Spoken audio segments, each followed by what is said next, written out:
Hello, Applewhite team. This is Gary Johnson coming to you again this wonderful day, talking to you about how to connect with both our patients as well as our team. And just as a reminder, last time we got together, we talked about principle number one in this series, which was really seeking to understand others before worrying about being understood. And as most of us know, unfortunately, in our conversations, in our interactions with others, it's usually the other way around. Most people would rather be understood than worry about understanding your point of view. And we're going to talk about today how to deal with hurting people. But I want to just recap a little bit what we got into last time. We talked about being a really, really great listener, how important that was in this whole ability to connect with others. That's one of the most important skills that we can develop as communicators and connectors. It's really what we got into last time. We talked about that. We talked about how important it was to ensure that other people really understood that we care about them, that we want to hear their point of view. And so that's a critical element in communicating, really a critical element in connecting. It's what some of the greatest connectors on the planet do. They are just fantastic listeners. So that's what we got into last time. That was really a major theme. Hopefully you got that theme and decided as a practice to implement being better listeners in the practice, both to each other as well as to your patients. And hopefully have put together some action plans to help you do that. This time we're getting together, we're talking about hurting people. We're talking about difficult, challenging people and how to deal with them. Just as a reminder, when we got together last time, I gave you the research that this presentation, this three-part series of content is based on, and then the fourth time we get together will be like we did last time, where we'll recap everything, kind of summarize it. But there are really three key elements that we're getting into in these next series of webinars. One was seeking to understand others. Today we're getting into dealing with difficult people. Next time when we get together, we'll be talking about cultivating relationships. But I want to remind you what the research is based on. It's based on two books. The first book that it's based on is written by clinical psychiatrist Dr. Mark Goulston. And in that book, if you remember, he told us that we're just really not good listeners. It's something that we have to work on. It's something that we're not good at naturally, and that we have to constantly be aware of that. And there's many reasons why. If you remember me saying to you, we can speak typically at a rate of about 120 words a minute. We can listen somewhere around 300 to 400 words a minute and comprehend. And we can think at a rate of about 1,000 words a minute. So the real challenge there is the person speaking to you right now, like me, is speaking at a rate of 120 to 130 words a minute, but you can think up to 9 to 10 times faster than that. So the danger is being preoccupied with something else while someone's speaking to you. Really, really got to work on that. We also mentioned John C. Maxwell, known for many, many great books, The 21 Irrefutable Laws of Leadership. By the way, as a leader, if you're an office manager, if you're a field coordinator, if you're a doctor and you have not read that book, you really need to read it. The 21 Irrefutable Laws of Leadership, just an outstanding read, written by John C. Maxwell, who we're also using as part of our research with his book, Winning with People. So just wanted to recap that. As I mentioned last time, we got together and talked about wanting to understand others first, but as you can see bolded here, we're talking about hurting people, hurt people, and we're going to get into what that looks like as we go. Now, we are going to have you break back into teams like we did the last time. Last time I think we got together, we based it on how many pets you have. So this time we're going to base it on the person in your group that has the smallest feet. So you're going to break into groups of 3 or 4, and the person in that group that has the smallest feet will be your team leader. So I'm going to give you about 30 seconds or so to figure out who that would be. So let's go ahead and do that now. Figure out who your team leader is going to be, and then I'll come back and get your feedback. 30 seconds, go.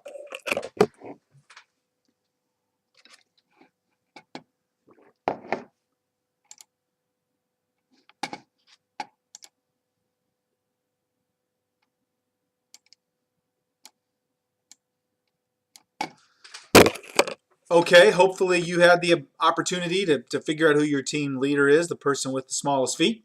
And here's what you're going to do as a team leader. Again, you're going to do as we've done every time we've gotten together. You're going to lead discussion in your group. You are going to make sure that you write down what your team says, make sure your team participates. And then we're going to talk about those things as we get together through this webinar, and you'll also talk about some of those things as you get together at the end of the webinar. So here's what we're going to do, team leaders. I want you to break into discussion with your group, and I want you guys to discuss this. During a conversation, or an interaction with a team member or customer. What can cause that person that you're interacting with to become rude, belligerent, or aggressive? So I want you guys to think about that. I'm going to leave that up on the screen for you to look at. But as a team, don't start yet, but as a team, I want you to talk about what can cause somebody who you're having a conversation with to become rude, belligerent, or aggressive. What could you do on the other end of that conversation to potentially cause that? So I want you guys to discuss that. I'll give you about 2 minutes or so to do that, maybe 3. Let's go 3 minutes. And then once you guys have discussed what can cause that, we'll come back and discuss it as a group. So go ahead and do that right now.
Okay, that's about 3 minutes or so.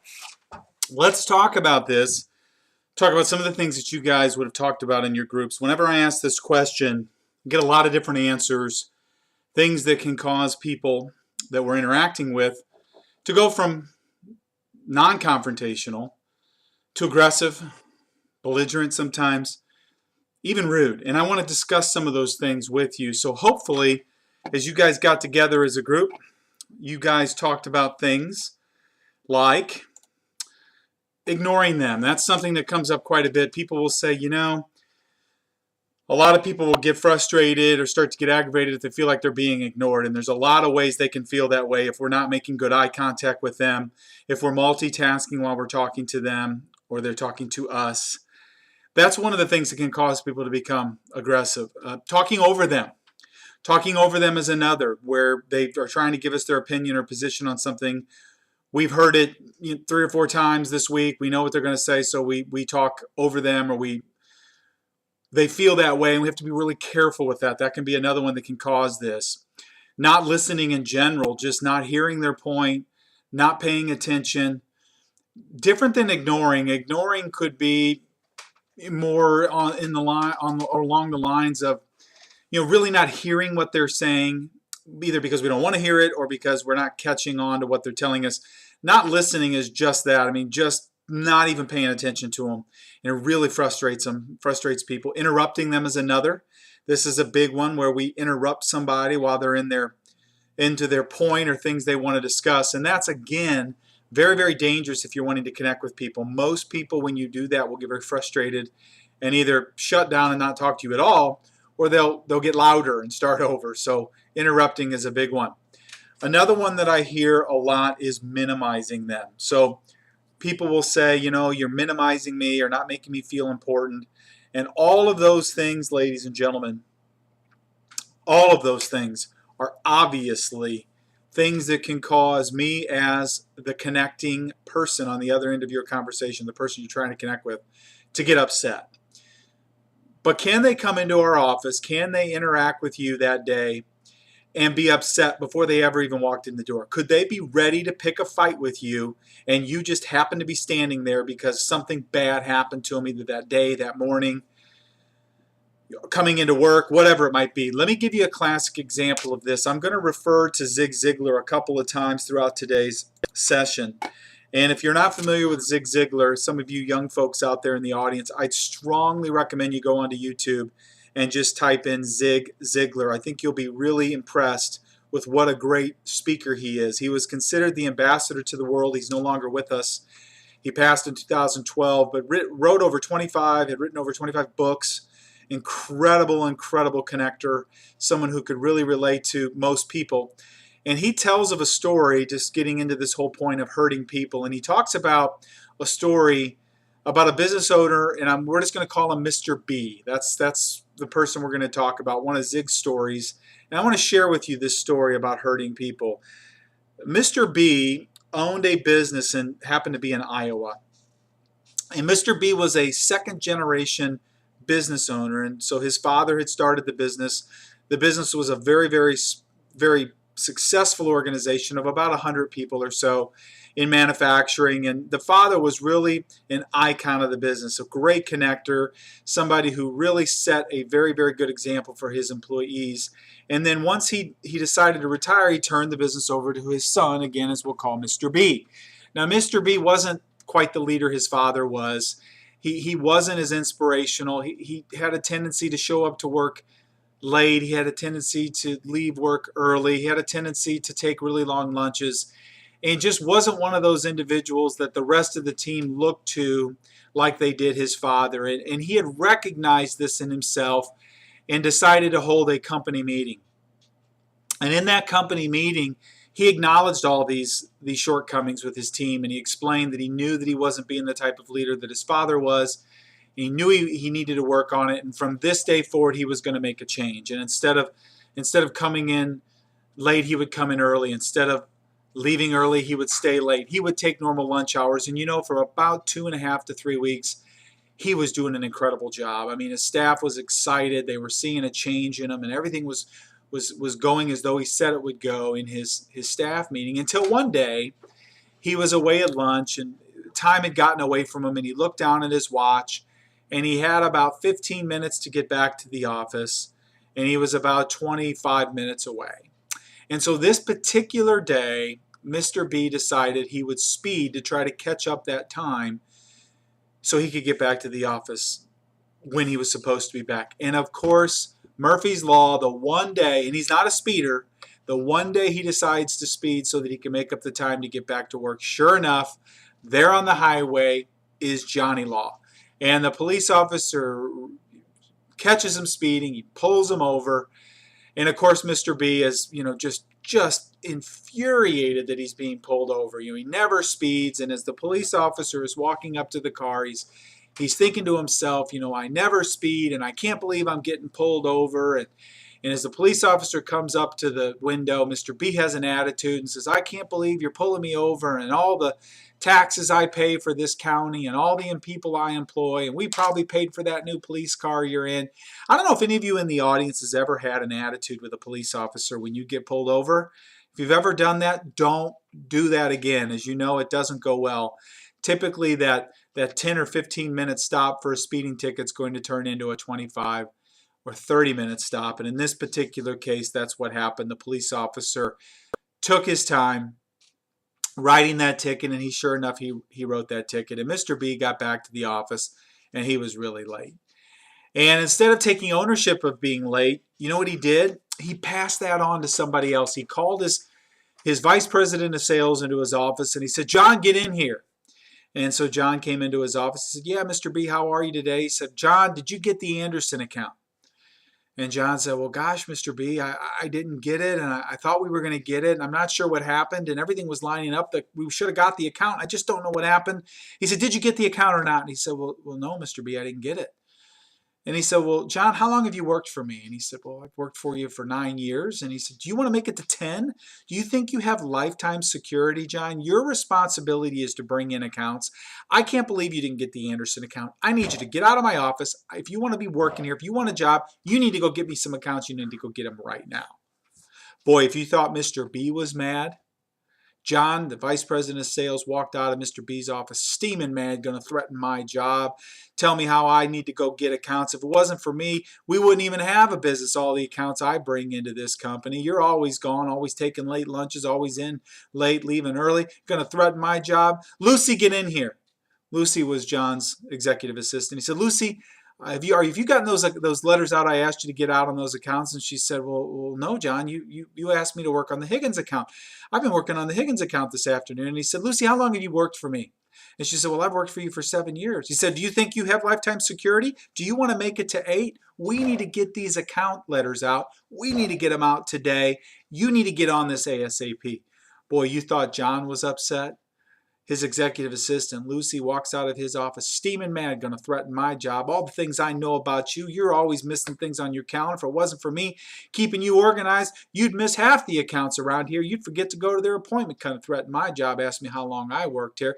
And then she calls in the receptionist. She says, Mary, get in here. Mary walks in and she says, yeah, Lucy, what's going on? She goes, hey, I know all you do up front is sit around drinking coffee and you're not that busy anyway. I've got these accounts that need to get out. These letters need to get out today. And I don't know how long you've worked here, but if you want to work here in the future, you've got to get this stuff done. You got to get it done when I need it done. Boy, you thought that executive assistant was upset. Boy, that receptionist, Mary, was steaming mad, going to threaten my job, tell me how all I do is sit around drinking coffee. All you do is jabber jaw with all your friends, and when you get into a bind, what are you going to do? You're going to threaten my job, tell me to get the work done, give me those accounts to get done. You're always doing that. I'm frustrated. I can't even believe you do that. And sure enough, Mary, that front desk receptionist, got those letters out that day. But you know what? She got in her car steaming mad, and she drove home steaming mad. And as soon as she walked into the front door of her house, there was her son Johnny sitting at the television watching one of his favorite TV shows. He's got his brand new school pants on, just got him purchased this week, got a hole in the knee. Mom looks at Johnny, doesn't even say hello, sees his pants and says, Johnny, how many times have I told you to take off your school pants when you come home? What did you do? Fall down, tear them on something, playing in those? What do you think? We got a money tree outside? Just you come on, burn up money. We can just buy clothes up. You're grounded from the TV, Johnny. I want you to go up to your room. You're grounded from the TV for the next week, and no dinner for you tonight. Boy, you thought that Mary, that receptionist, was upset. Johnny's steaming mad. Her son goes up to his room, going to threaten me, tell me I don't get to watch TV this week. You didn't even ask me how I ripped my pants. Had nothing to do with me. It was Scott in the playground pushed me down, made me tear my pants. You didn't even ask me that. And along comes the tomcat. Johnny looks at that tomcat. He kicks it as hard as he can. He says, I bet you're up to no good too. What's the moral of this story? The moral of this story is, wouldn't it have been easier for Mr. B just to get in his car after he got that ticket, drove straight to that receptionist's house, and kicked at him cat himself? Because effectively, that's what he did. What's the point of that story from Zig Ziglar? What's the point as it relates to hurting people, hurt people?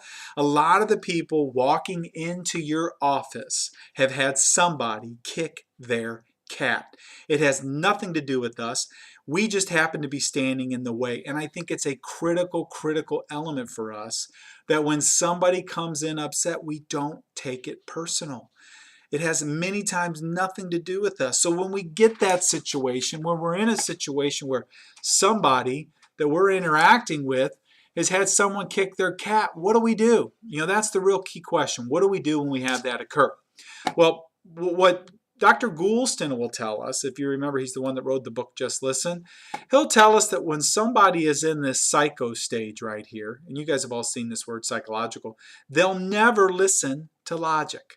So it doesn't matter how much logic we have for them over here. When they're in this stage, they'll never listen to it. So what do we have to do when we have somebody stuck in the psycho stage. What do we do with them? Well, what we need to do, and Dr. Goulston talks about this as well as many of the world's greatest experts on connecting with people, the way to get somebody who's upset to calm down is we must let them vent. But here's the key, not in the lobby.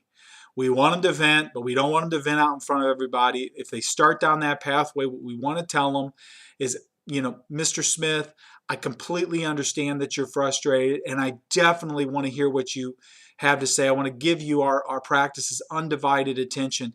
Can we go into a consult room and talk about this? And of course, they'll say, well, sure. And as they start to follow you into the consult room, one of the greatest ways to start to diffuse them is say, Mr. Smith, can I get you something to drink? Now, why would I say that? In our culture in the United States, for well over 200 years, when someone comes to your home as a guest, what is one of the first things that we do when they walk in the door? We typically bring them into the kitchen, and we always ask them what? Can I get you something to drink? The point of doing this is psychological more than anything else. It is reminding that person that's upset that they are a guest. Even if it's subconsciously, it will start to calm them down. And you'll catch them kind of going, no, well, a bottle of water would be good. They'll either say they want something or they'll say they don't, but you'll see them kind of do that double take. And when they do that, it really does help us start to diffuse that. So once we do get him into the lobby, Dr. Goulston explains that and I'm going to give you 4 of his 6 steps. His 6-step process, I think, is a little cumbersome for us, so I'm trimming this down to 4, and quite honestly, you could really even trim it down to 3. But I want to give you the things that you really need to do to help defuse this person. The first thing you want to do once you sit him down in your consult room is say, listen, I'm trying to get a sense of what you're feeling, and I think you sound really, really frustrated. Is that correct? And they're going to say, is that how you're feeling? They're going to say either yes or they're going to say no. If they say, no, that's not how I'm feeling, say, well, what is it that you're feeling? Say, I'm really, really, embarrassed. And say, well, tell me about that. How embarrassed are you? I want to hear. Tell me what's going on. And then at that point, you simply listen.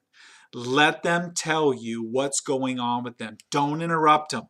Let them talk. Let them explain.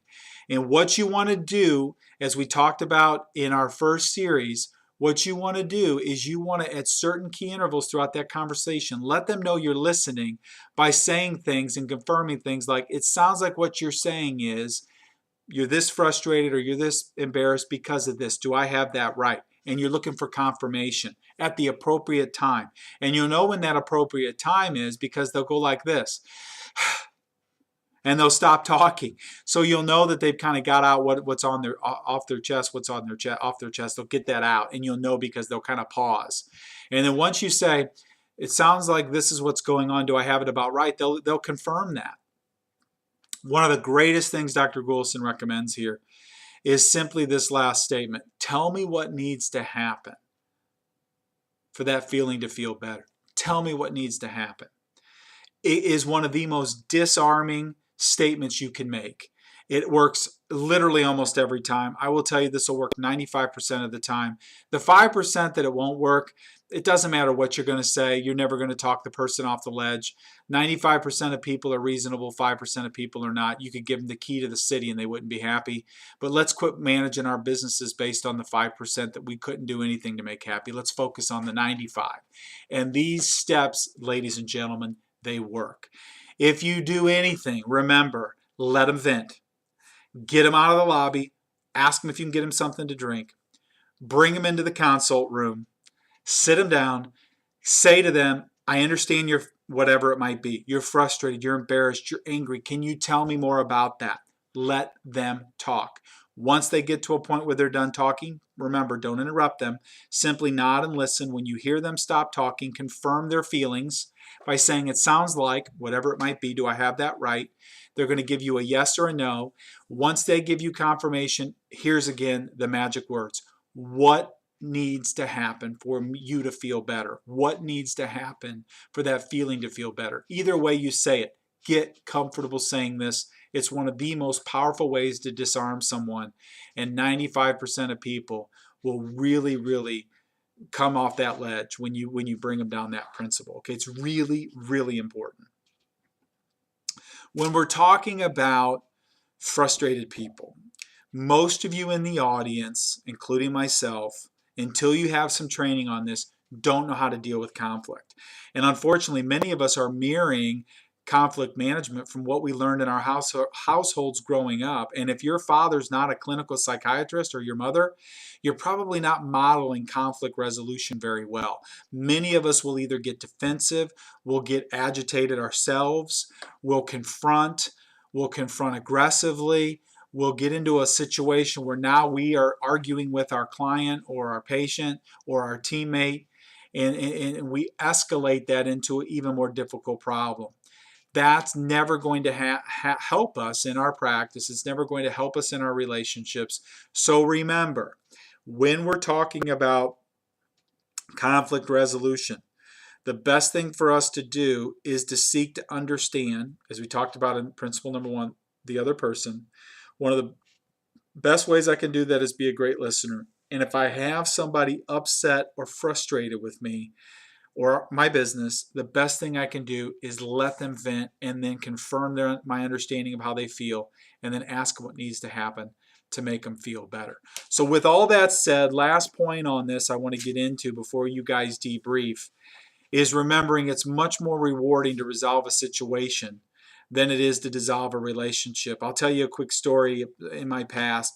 In my past, I was executive vice president for a major orthodontic supplier, and that company was one of the biggest suppliers and laboratories in the U.S., and we had a graphic design firm that had worked with our organization for years.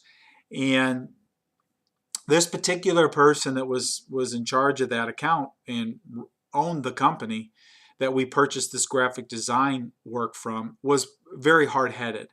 And we were talking about an upcoming American Association of Orthodontic convention where we were going to have a booth, and we were going to talk about how to position that booth, and we were talking about some of the handout materials, and we were talking about what was important about that and what was not important about that. And my basic message to this person was, look, we want to be there, we want to have a theme, but we're not going to make or break our year based on graphics on our booth. It's just not going to do that. Yes, it's important. Yes, we want to make it look good. But this particular person was really digging their heels in and wanted to argue with me that her position of, hey, it is going to make a difference and how important it was really, at the end of the day, critical for businesses. And so she started arguing with me about this, and I'm the customer. And I said to this person, I said, look, our industry, trade shows are important, but they're never going to grow our business. In fact, we could even quit going to the trade show and it would have a very small effect on our company. And that was my position. So I was trying to make sure she understood, yes, it's important, but it's not critical. And you know what this person did the next day? This person went and found an archived article from Wall Street Journal that said something about trade shows, which had nothing to do with the dental industry. It was just trade shows in general and how important they were. And they brought him into the CEO of the company and were showing him to the CEO. And as I walked in that morning to say good morning, the CEO looked at this person that owned the graphic design company and said, don't do it. And you know what she did? She did it anyway. She was more willing and more interested in being right, and decided to show me this article on why these trade shows were so important to businesses. And I looked at the article and I said, as she said to me, Gary, you're probably not going to care about this article, but, and as she showed it to me and I read the headline, I said, you know what, you're right. And about 3 months later, we weren't doing business with this company anymore, and they had a 10-year relationship with our business.